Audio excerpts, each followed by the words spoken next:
All righty. It says we are live. How you doing? Good to be alive, isn't it? Man, I love that song by John Denver. Fly away. I mean, come on. How many of us would like to just fly away? Uh, I don't know about you. Uh, when I get back into spirit full time, I'll be flying, baby. That's all I got to tell you. So, welcome everybody. So, hello, Franny. Welcome back to Colorado. I hear you read that you were David and Susan and Al and man, Cass. Good to see you, dear. 9 weeks off, 9 days off work. Wow, cool, man. Far out.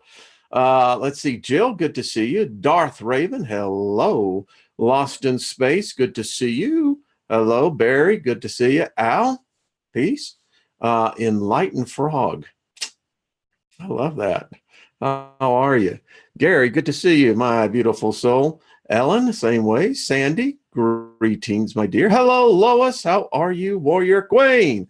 Ricardo, good to see you. EO, good to see you. Maybe Pile. I love that. Tracy Woke, consciously aware. Hello, Josh. How are you? Ninja the Mystic, good to see you. Hello, Susan. Karen, welcome everybody. Robin, Robert, good to see you. Lost in Space, hello, good to see you. Is that Aileen? Good to see you. Diana, good to see you, and all you from all over the world. I know Julie from Queensland was in earlier, which is really late over there. I think it would be tomorrow. No, they're in our tomorrow. Anyway, we're then they're past. So good to see everyone. Um, just reading everyone. Karen, good to see you. Monday Moon, hello. Greetings, greetings, greetings. So far out. So good to see you. The Masters, how are you doing? Good to see you. Gnostic, hello. Good to see you as well. So thank you for stopping in. Going to be a good hour. I can tell you that. No doubt about it. Because, no matter how we look at this, you and I are sharing a moment in time that shall be forever defined by how we define it. Yesterday's show with Trina was just far out. She'll be back on next Wednesday. Man, I'll tell you, that's just, it's good energy here. It's the result of all of you. Good to see you, SJ. Good to see you as well. Dancing Waves, hello. Joyce, good to see you. Fly Beyond, hello. Eon, just trying to say hello to everybody. So, cold here. Wow. I like cool weather.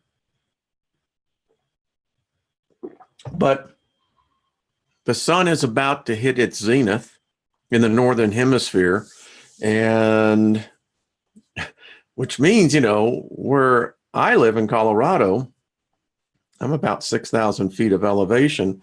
You go, all right, so that could be cool, but it can be hot here. And many years in the past, it has been hot, but it is chilly, folks. Snow, I'm telling you. Yikes. And this snow, as you talked with Trina, it was cold all the way down in Arizona. I know Ben Davidson, who lives, I think, outside Albuquerque, they had, a foot of snow. I know right south of us, they had nearly 2 feet of snow. I don't know. You tell me. So let me just invoke favor on your lives. As we get in today's lesson, favor plays a big role in this, huge role.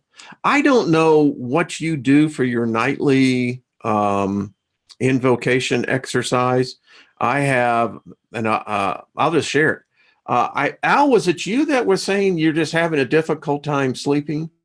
So I've been, and it was given to me, this saying that I say, I must have said it over 100 times last night.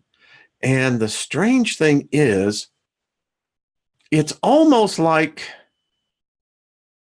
energy is being rearranged. it was in one place, but now it's being, dare I say, forcibly rearranged. The mind is a very powerful thing.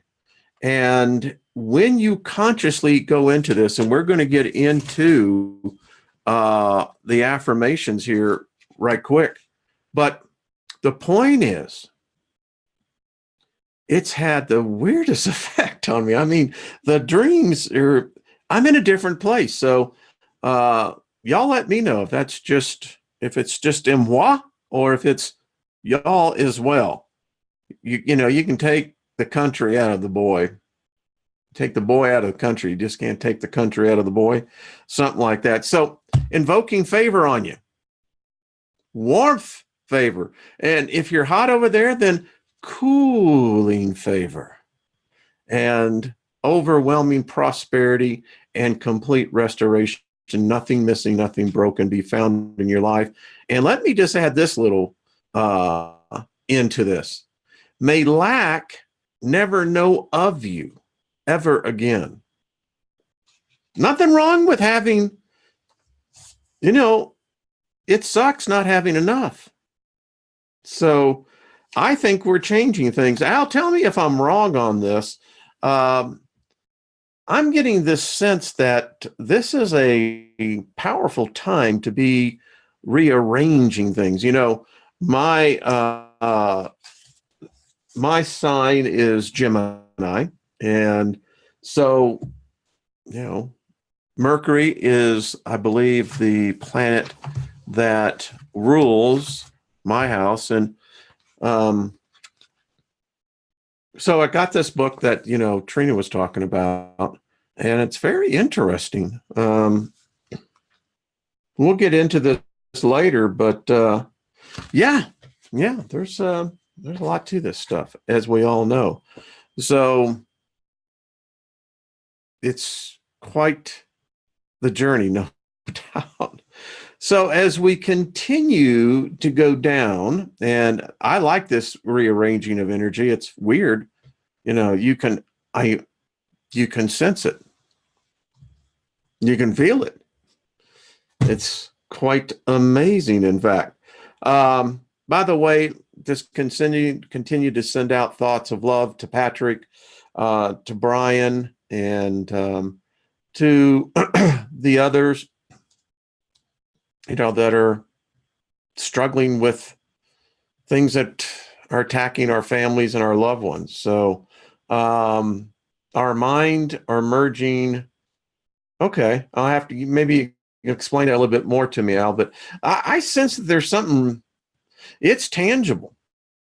I am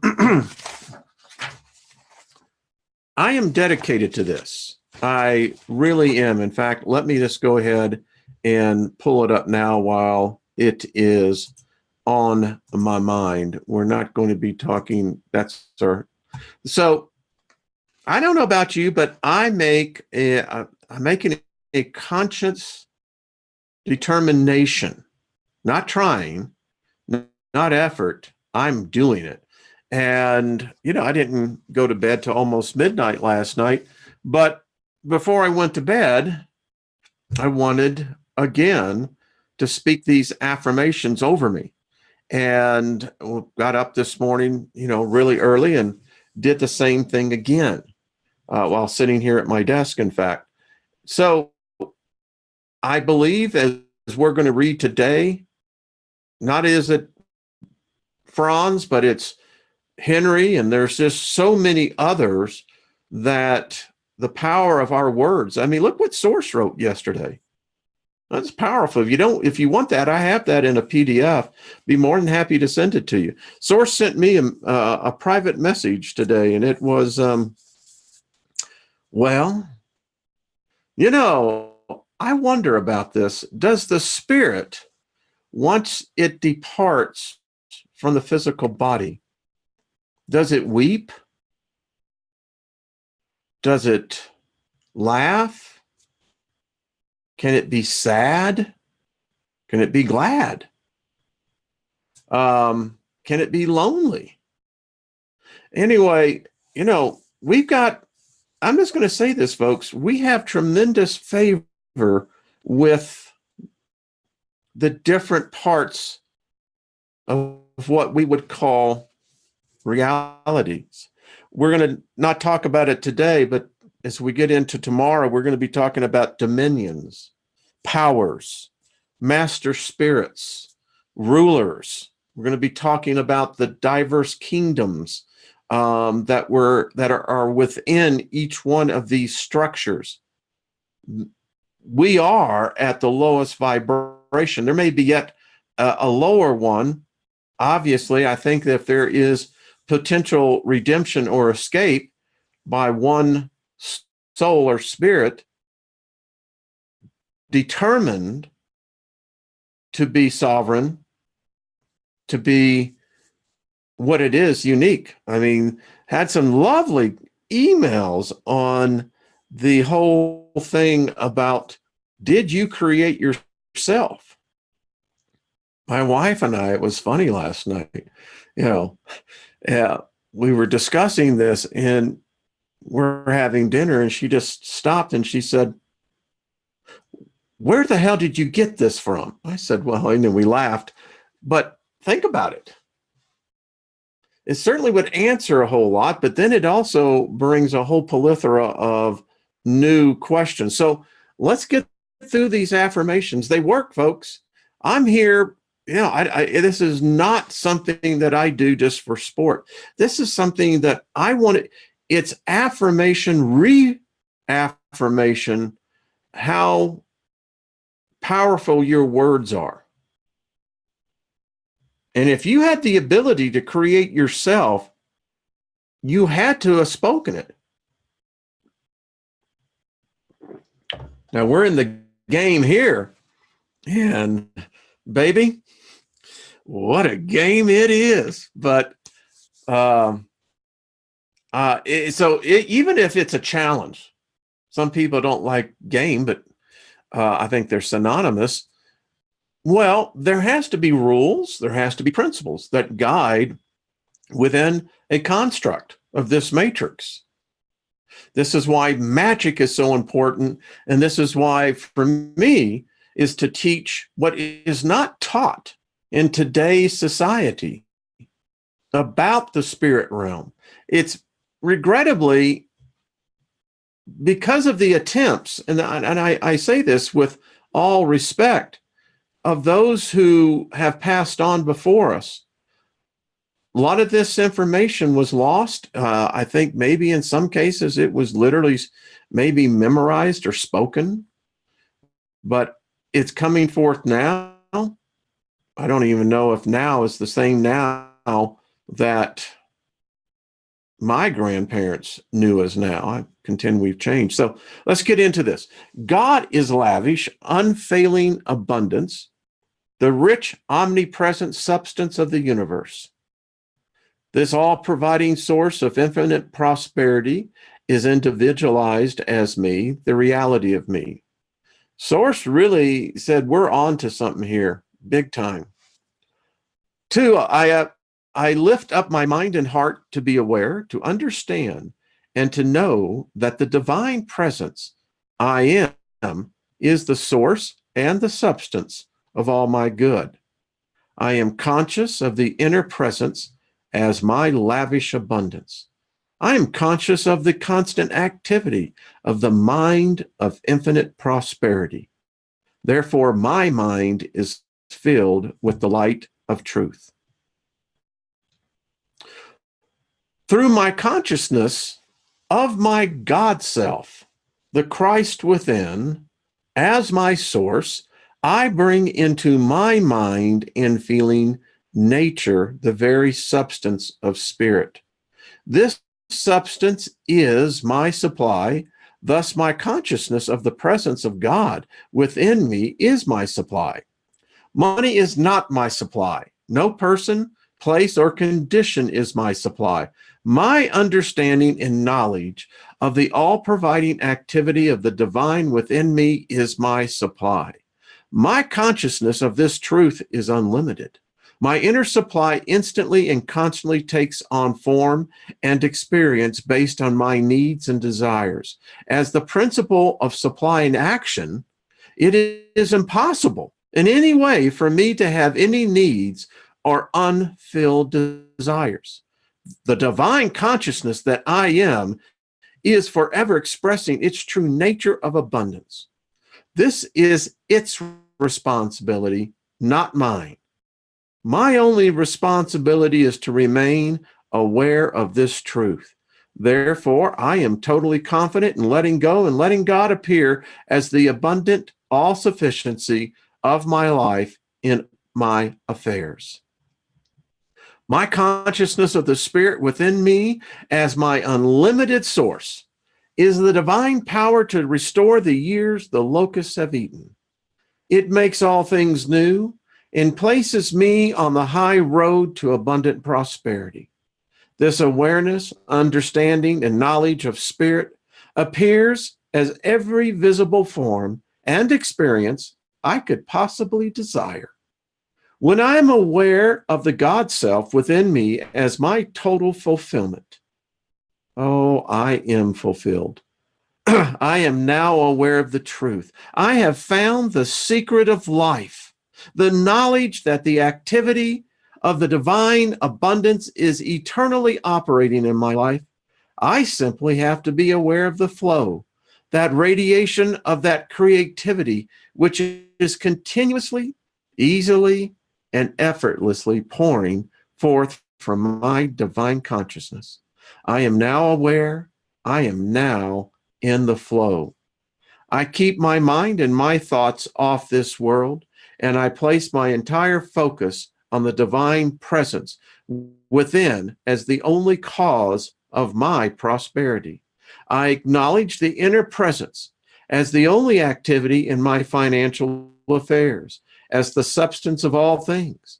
I place my faith in the principle of abundance in action within me.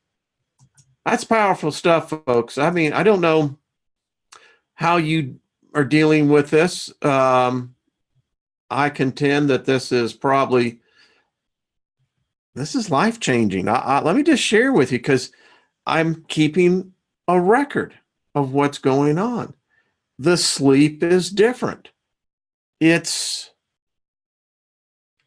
almost akin to stepping out of my body, but yet the consciousness is aware that I'm obviously laying there about to go into theta waves. So, yeah, that's pretty cool stuff. I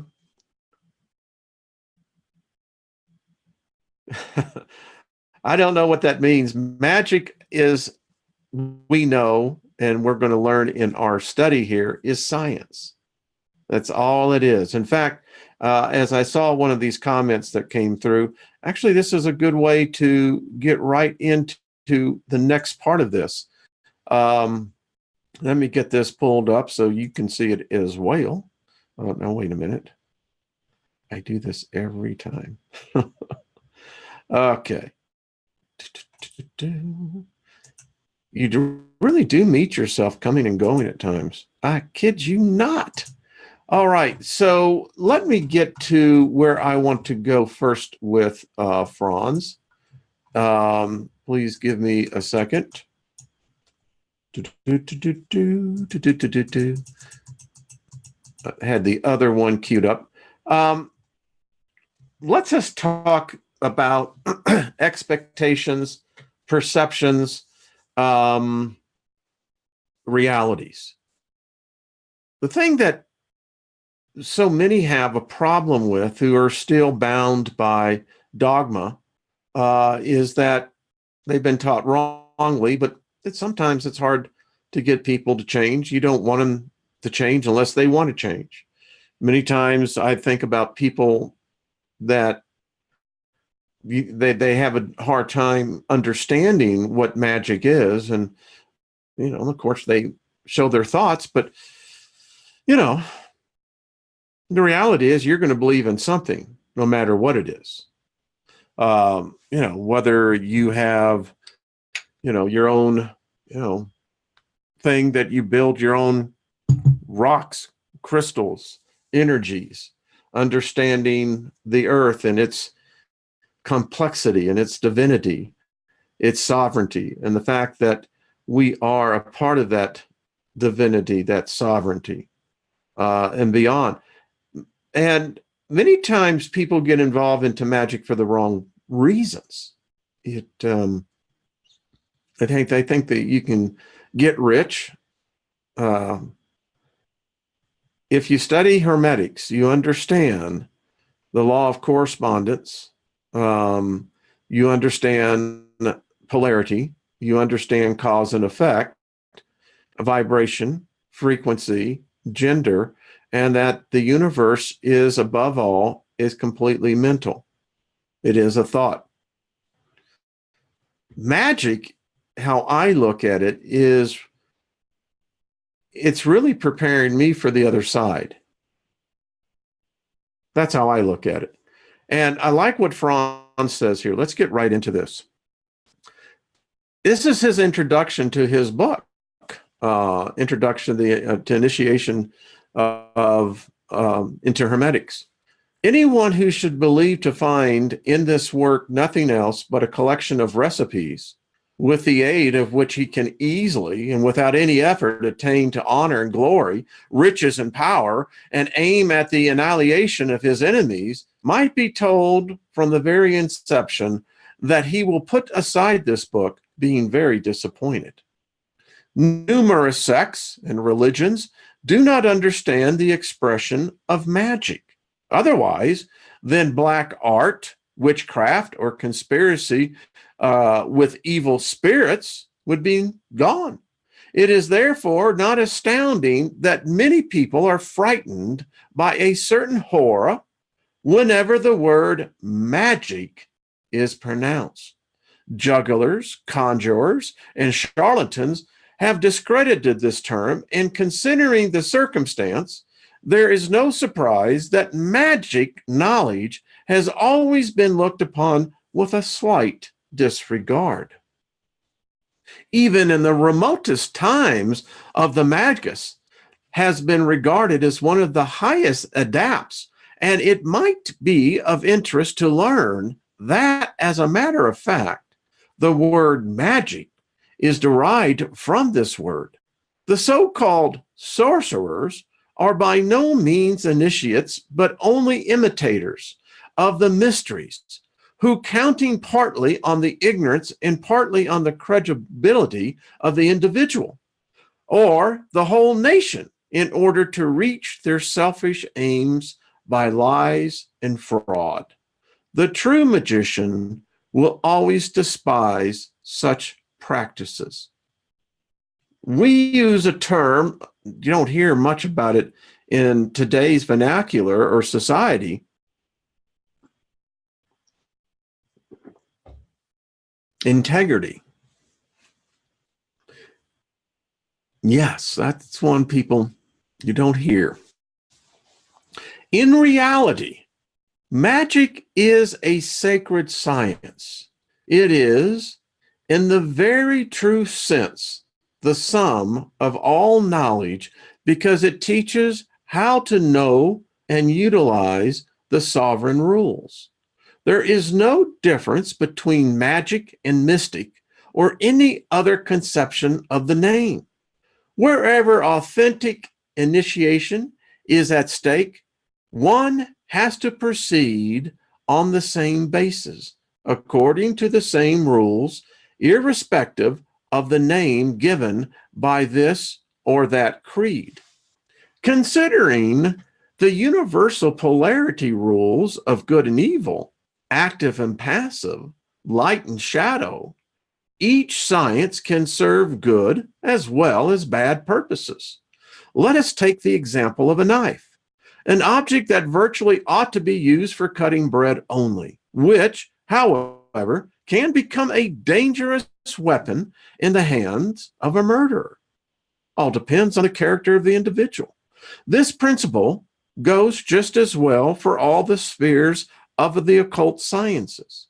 In my book, I have chosen the term of magician for all of my disciples, it being a symbol of the deepest initiation and the highest wisdom. Wow. Many of the readers will know, of course, that the word tarot does not mean a game of cards serving magical purposes, but a symbolic book of initiation which contains the greatest secrets in a symbolic form.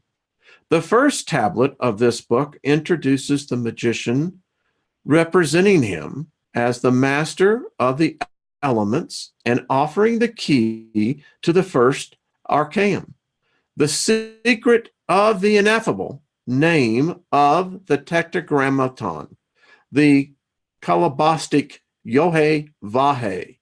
Here we will therefore find the gate to the magician's initiation.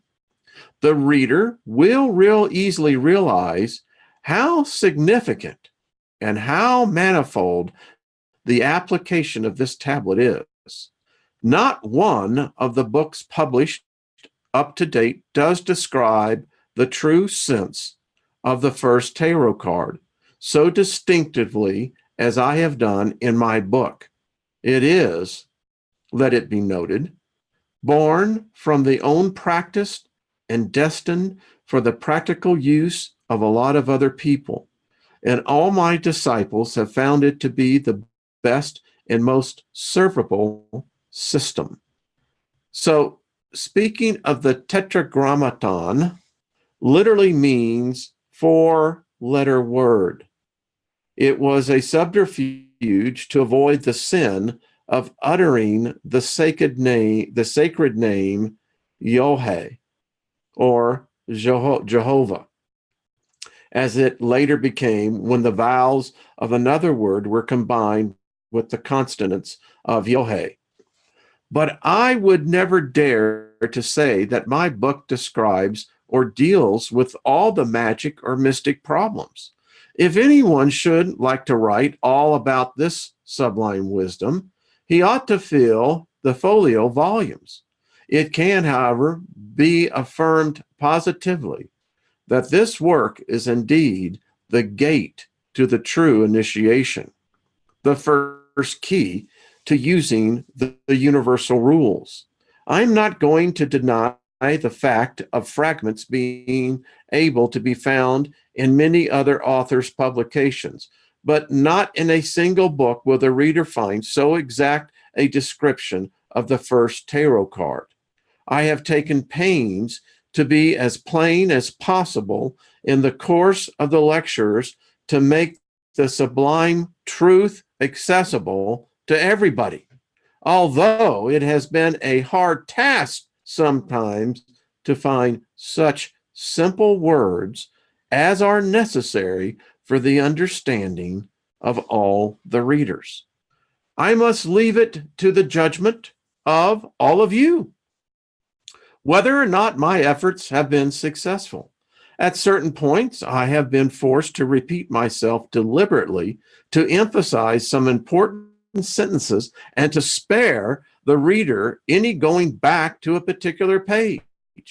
There have been many complaints of people interested in the occult sciences that they had never gotten any chance at all to be initiated by a personal master or leader or guru. Therefore, only people endowed with exceptional faculties, a poor preferred minority, seem to be able to gain this sublime knowledge. Thus, a great many of serious seekers of the truth had to go through piles of books just to catch one pearl of it now and again. Excuse me. The one, however, who is earnestly interested in his progress and does not pursue this sacred wisdom from sheer curiosity or else, excuse me,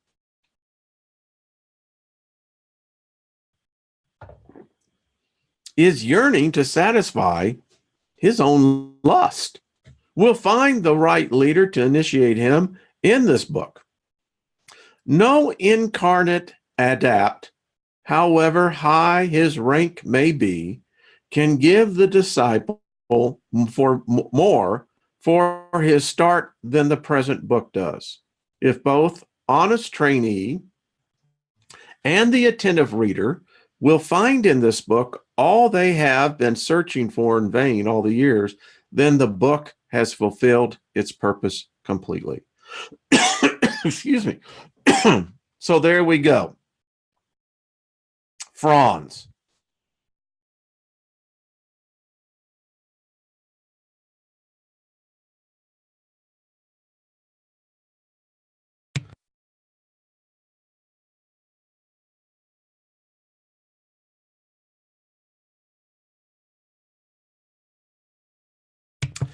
Yes, indeed, it does happen. All right. I want to stop here because we're going to actually carry on to Franz's next lesson in this. Give me 1 second as I pull us up. I like his honesty. Some do, some don't. I don't know. It's up to you. I think the man's straightforward. Excuse me. Oh, man.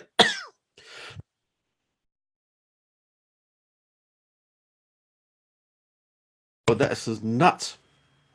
I swallowed some of my tea and it going down both pipes at the same time, and it's rather, how should we say, invigorating feeling. That's what magic is. And I don't know how people can have a problem with it. I mean, they really think it's some kind of spooky, devil's going to come out, with horns, and, you got Satan, and, oh man, I mean, it just doesn't work that way. Excuse me, I'm going to take a cough drop. See if that helps soothe it. All right. Yeah. It was quite the experience. We've all done it. My wife drinks a lot of water with ice all the time, and that can be an experience. So we move on. All right. This is a community reading room. If you're looking for etiquette and proper manners, go to the next one. All right. So, by the way, let me just give everyone a little special treat. So, I like to sometimes surprise everyone here. And I found this probably, well, I'll just read it to you. There are some very creative people in our group that work in elements, copper, gold. They make sigils. They make many different arts. So I thought I would bring this in. This is the Planetary talisman. Instructions for making a planetary talisman. You can do it on your own. Excuse me. That did the trick, as I thought it would. All right, you ready? This is magic. This is the kind of magic you can begin to learn. And if you have a particular energy that flows in this is going to be very interesting for you. Number one, decide which planet the operation falls under. Here are some guidelines. So if you're going to do one with the sun, that has to do with riches, honor, freedom, great balls of fire. Hello, Jerry Lee. Moon, dreams, religion, secrets, women's problems. Now, I got this from a message board. This is apparently some very old material. Mercury deals with the intellect, science, writing skills. Venus, riches, art, love, sex. Mars, reckless deeds, violence, bloodshed.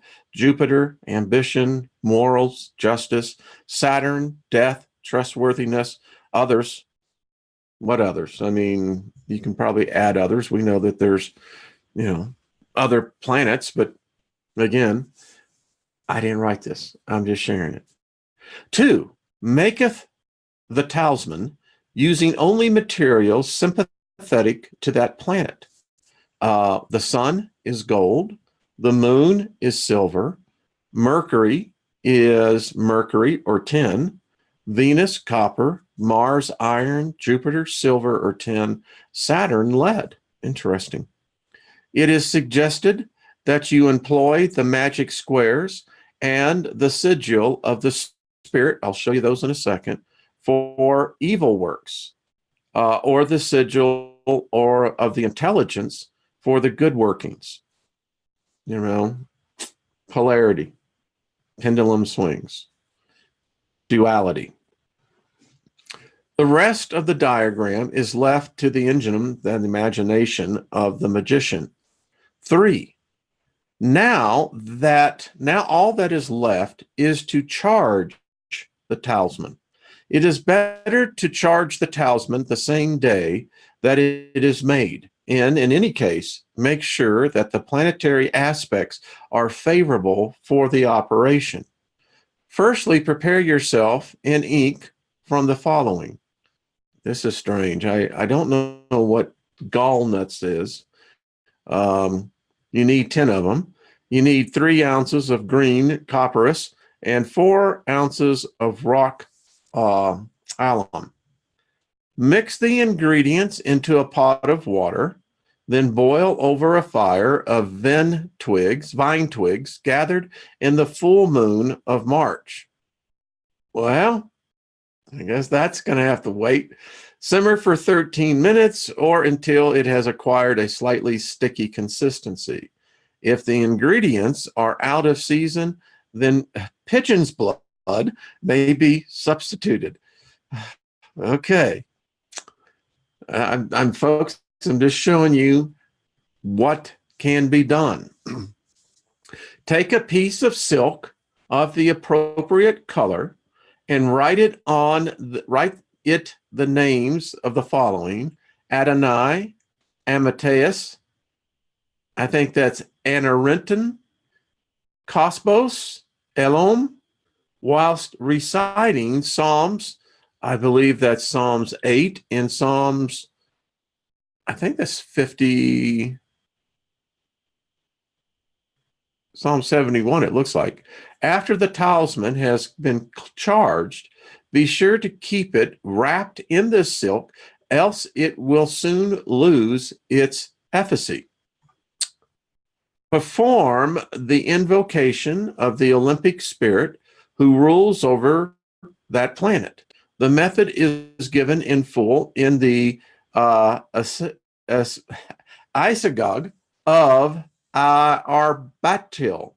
In essence, it is as follows: O eternal and omnipotent infinite one, who hast ordained the whole creation for thy praise and thy glory, as also for the salvation of man, I beseech thee to send thy spirit, insert the name, of the solar, lunar, whatever it may be, race, that he may instruct me concerning those things about which I design to ask the spirits for guidance and wisdom, that he may bring me medicine, instruction for healing against the, whatever it is, the ailment is, the curse, or the obstacle. The Olympic spirits are as follows. With the sun, I think that's Ochi. The moon, I think, is Fuel. Mercury, Ophel. Venus is Haggith. Mars is Phlegeth. Jupiter, Bethor. Saturn, Erotron. There we go. Now the sigil for each of Ochi, Full, Ophel, Haggith, and Phaleg, here they are. The sigil for Belphor and Erotron, kind of broke up there, but I think you can get it put together. Once summoned to visible appearance, it is sufficient to get the spirit to hold the talisman and swear in the name of, I think, whatever God, that he will grant your request. If you have difficulty in commanding the spirit, then you may employ the sigil of that spirit. This should be prepared beforehand and may be drawn on parchment in blood. Serious stuff, folks. Discharge the spirit using the following formula.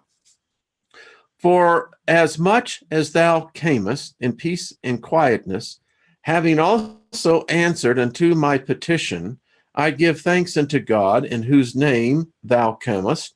Now mayest thou depart in peace unto thine own order, but return unto me again, when I shall call thee by thy name, or by thine order, or by thine office, which is granted from the Creator. Amen. Be not rash with thy mouth, and let not thy heart be hasty to utter anything before God. For God is in the heaven, and thou art upon the earth. Therefore, let thy words be few. For a dream cometh through multiple of businesses, and a fool's voice is known by multitude of words. What do you think about that? I mean, seriously, that is, well, yeah, there you go. I mean, this is just some of the stuff we're going to be learning. It gets more interesting. How can I say this? It is we begin to learn the elements. And so we're going to be spending a lot of time with Franz. We got Agrippa's work right behind here, but these two things coming in together, just you can see how in a lesson they add to each other. So let's talk about the spirit. Many people have their own perception of spirit. We've seen many different points of view here. Each of us have our own. I don't know what you think of yourself, whether you think of yourself as spirit, soul, both, neither, I don't know. But I do know there is a lot written about the spirit. And if we are, in fact, destined to enter into the spirit realm once we leave these temporal bodies in this temporal realm. Now, I don't know how temporary it is. That's what temporal means. If it seems like the spirits like to hang around. I mean, if there's not hauntings, if there's not evidence of what one could only describe as spiritual interventions, accidents, deaths, I mean, it goes on. People suddenly finding good fortune. It's evidence that there are spirits in the dominions. Everything is covered with a spirit, everything. And there are those who do control what we would call good fortune, favorable circumstances, fortuitous situations that can be directly attributed to spirits. So it's important that we begin to understand, at least from Franz's point of view, how the spirit is defined. It has been said before that the spirit of man has been created in the image of God and consists of body, soul, and spirit. The preceding chapters have made it evident that body and soul serve only as a veil or garment for the spirit. Franz contends, as we've read, go back, I think it's episode 3, that, and I've heard this, I guess it was in the 80s I was taught this, that there is a thought that says that the body is joined to a spirit and that the union between those two is the soul. The soul takes on that of both of the spirit and of the body. You got two different conjoinings here from two different spheres, and the mediation between the two is the soul. It is believed that upon death, that as the body goes back to the elements from which it came, and the spirit ascends back to its position of glory, the soul will go on, and that the soul will eventually become a spirit. Not all souls become spirits. Now, whether you want to take that or not, take it for what it's worth. Remember, yours is not the only belief. Free thinkers are always open and adaptive to their environment. All right, let's continue. The spirit is the immortal part and the image of God. It is not easy to define something divine, immortal, imperishable, and to put it into the correct terms. But here, as well as with any other problems, the key of the four-pole magnet will be a great help for us. If you know what monopoles, dipoles are, yeah. From the supreme prototype, the acacia, the original source of all beings, has proceeded the spirit. The spiritual ego with the four specific elemental qualities proper to the immortal spirit, which was created in God's image.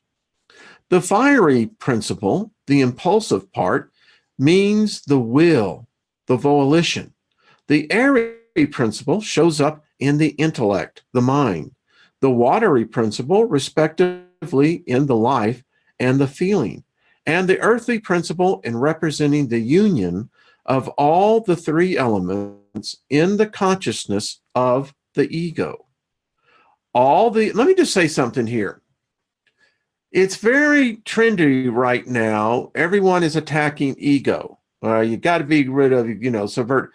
Folks, I hate to break the news. If you don't have ego, you don't have you.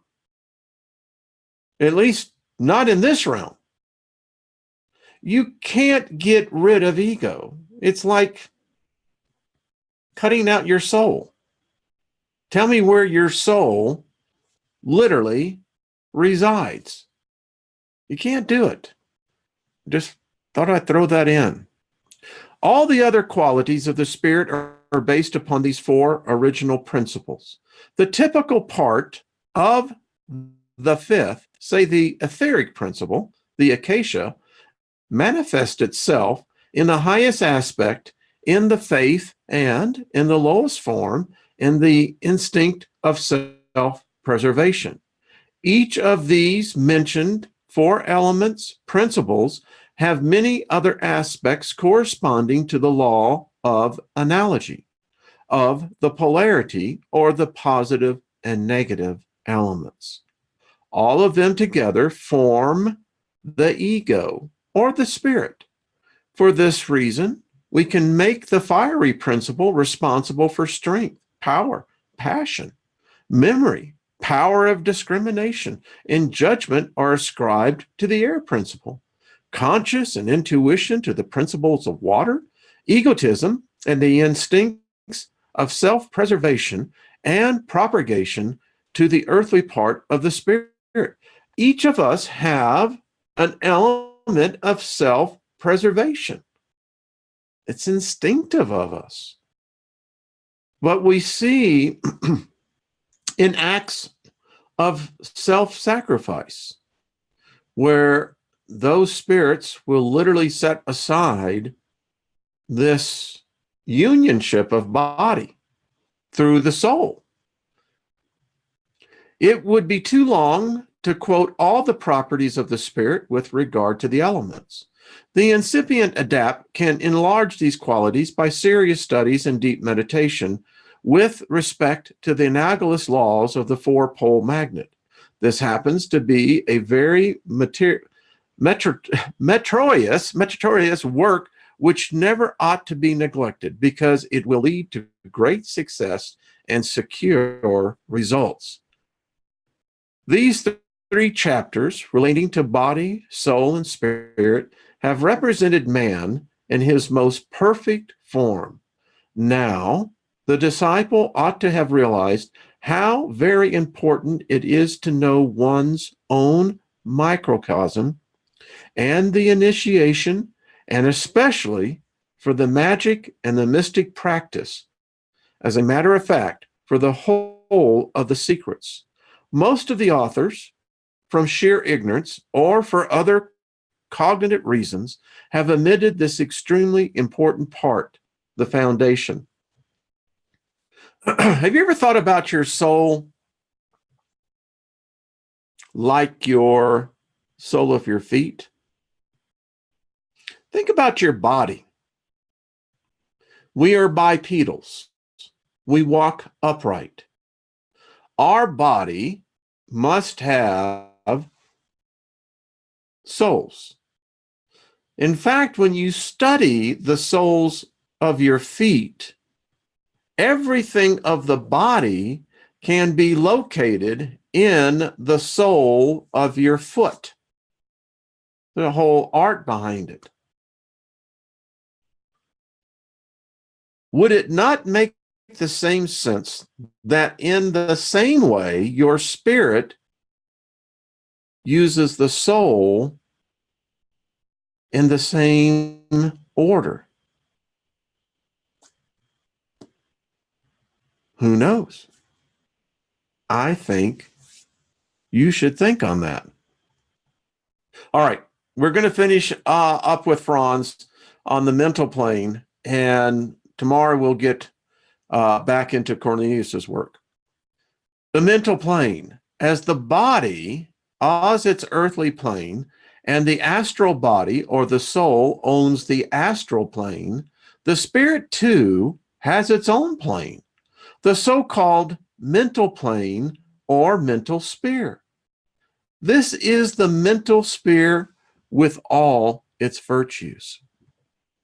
Both these spheres, the material as well as the astral, have one have been born from the acacia, the other principle of the respective sphere. Through the four elements, and also the mental sphere is built upon the same foundation, and therefore likewise a product of the acacia principle of the spirit.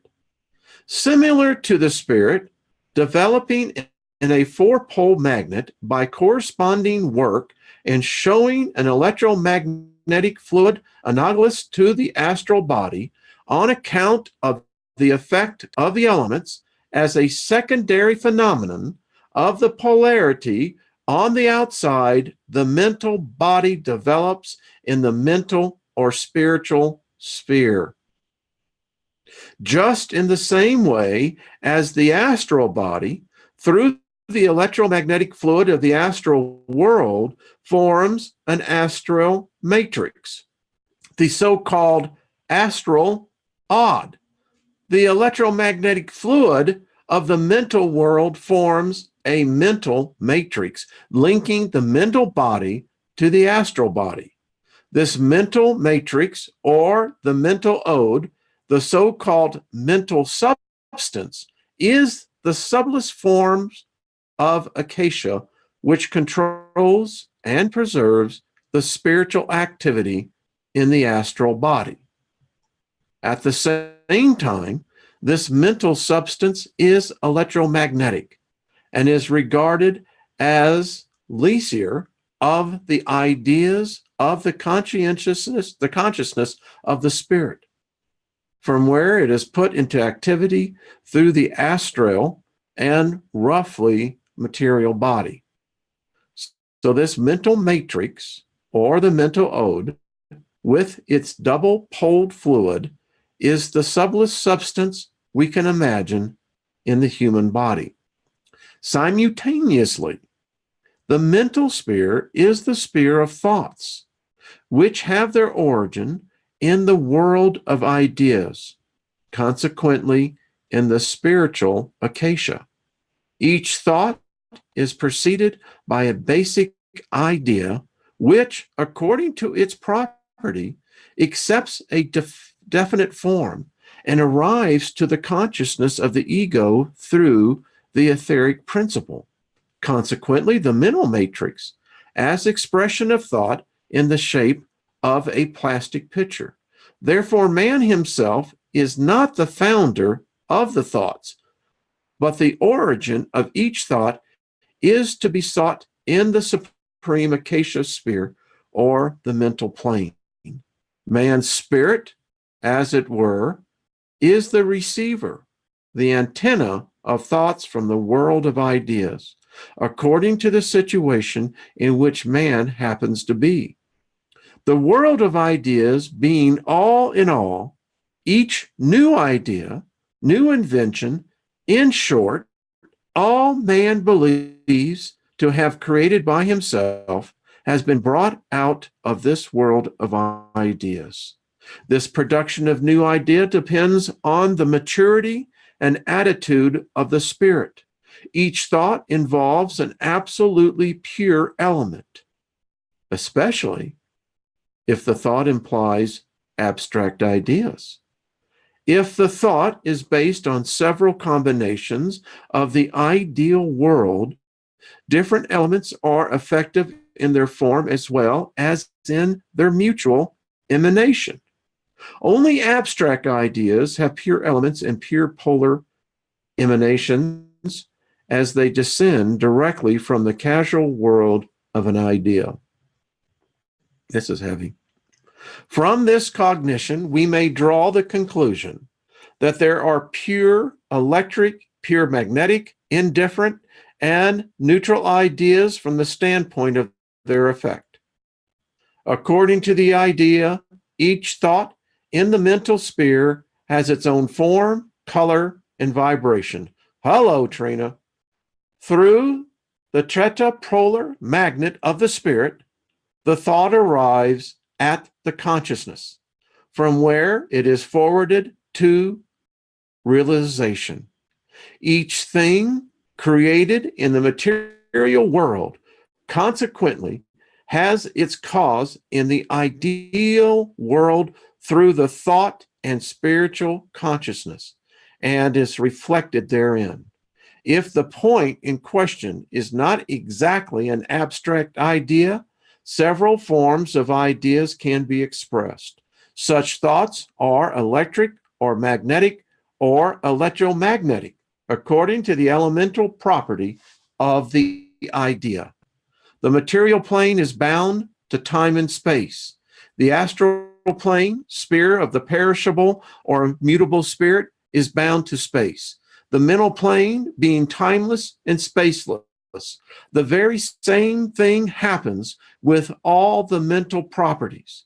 The reception of a thought in the mental body through the link of the astral and mental matrix bound to space and time in the total form needs a certain amount of time to become fully conscious of this thought. You picking that up? You can't take the cake out before it's had time to bake thoroughly. According to the mental maturity, the train of thoughts is different in each individual. The more advanced, the more cultured man is, the faster thoughts will develop in mind. Likewise, as the astral plane is inhabited, so too is the mental plane. Besides the ideal forms, there are principally the deceased ones whose astral bodies have been dissolved by the elements in the course of their ripening and allotted according to the degree of perfection to regions corresponding to their mental sphere. Holy shit, folks, come on. This is, yeah, all right, it may be Franz's words, but you've got to admit, this is on a level of complexity of thought that is, well, you're not going to see it preached from any pulpit, that's for damn sure. I doubt, if the politicians of the world, this would be, they would never understand it. Those who don't understand it, to them, this is gibberish. But to those of us who are aware, I don't know about you, but my mental consciousness right now is going places. Woo! Besides the mental sphere is the sphere of the so-called elementals, being created consciously or unconsciously by man as the result of repeated and intense thinking. Let me do this again. Besides the mental sphere, there is the sphere of the so-called elementals. Beings. These are actual beings created consciously or unconsciously by man as a result of repeated intense thinking. An elemental being is not yet so condensed to form or to assume any astral shape for itself. Its influence is therefore limited to the mental sphere. The difference between an ideal form and an elemental lies in the fact that the ideal form is based on one or several ideas. On the other hand, the elemental is equipped with a certain quantity of consciousness and therefore with the instinct of preservation. But otherwise, it does not much distinguish from other mental living beings. It can even take the same shape as the ideal form. The adept often resorts to these elemental beings. The problem of how to create such an elemental, how to perceive it, and how to utilize it for certain proper purposes will be approached in the practical section of this book. There would still be quite a lot to be said about the particular specific properties of some beings, but all that we have pointed out previously should be sufficient to stimulate the work and contribute to the succinct enlightenment about the mental plane. Wow. I didn't know how many would stay, but boy, those who have, holy crap. Is this just amazing? I don't know. Maybe it's just me, but this is, you just meditate on that last part. And then you begin to add it to what we already have been talking about. Wow.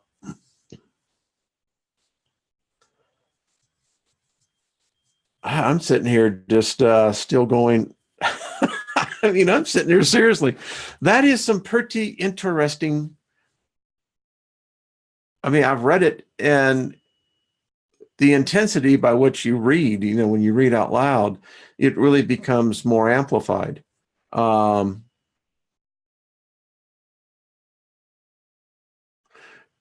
you probably do, Darth, because, well, thank you. Yeah, everyone. I mean, it's, regardless of where you come, and I know I'm going over, but this is just, it adds so much. There is a lot of so-called knowledge, which is nothing more than hearsay. And who knows? I mean, again, you can question Franz yourself, but I've studied a lot. And when you see how this is broken down, where did he pick this up? Well, he'll tell you. He picked it up from the Acacia record. He says it's accessible. That's where we exist. The astral form, that plane of existence, the mental plane of existence, this physical plane of existence, there right alone, we began to see within each one of those planes of existence, they're inhabited by beings.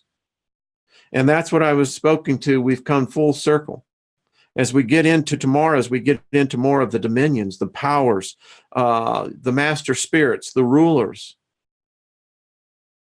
you can begin to learn to engage with them, not worship them, not pray to them. No spirit ever prays to another spirit. Why would you?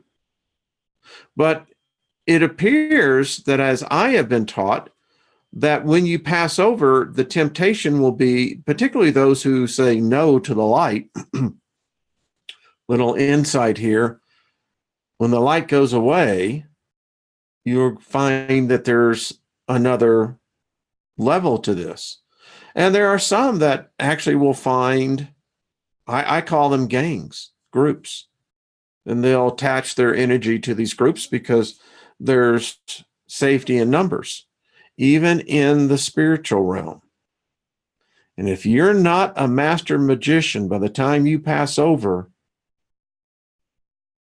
well, we can only hope that maybe that picture of paradise does in fact exist. I don't know. All right. Yeah, today's teaching needs to be discussed in detail. It's deep, and I mean, I'm holding everyone over on this, but folks, go back and listen to it. Get the book. You can follow where it is in each chapter. I mean, it's not hard to do, but you need to study that. I mean, think about what we just read. These elementals. We don't talk about the elementals. I don't hear many people talking about the elementals. I believe, from what I've been able to ascertain, is that this has been interpreted by demons, the incubuses, even angels themselves have been most likely elementals. The fact that our thoughts give birth to substances. Now, think about that. If you dig that line, in which I do, then the other side of that is, what happens to those thoughts that you just simply cast to the oblivion? Franz says that they get a sense of self-preservation. They don't want to die. They don't want to go to the nothingness. That adds a whole different thing. It answers a lot of questions of when supposed ghost hunters of the paranormal, those kind of things, when they'll many times will capture these small creatures. They're virtually almost as shadows. Those are elementals.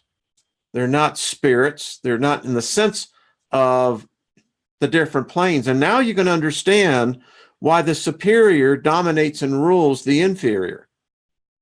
And as you get more advanced, you will be able to transcend at least these three different spheres of consciousness. And within each, remember, this is a sphere of consciousness. Someone thought this up. Now, whether we, as I believe, as Trina was saying, there's a contract involved. That's why there's no spirit that should be able to dominate you, to bring fear or any other thing.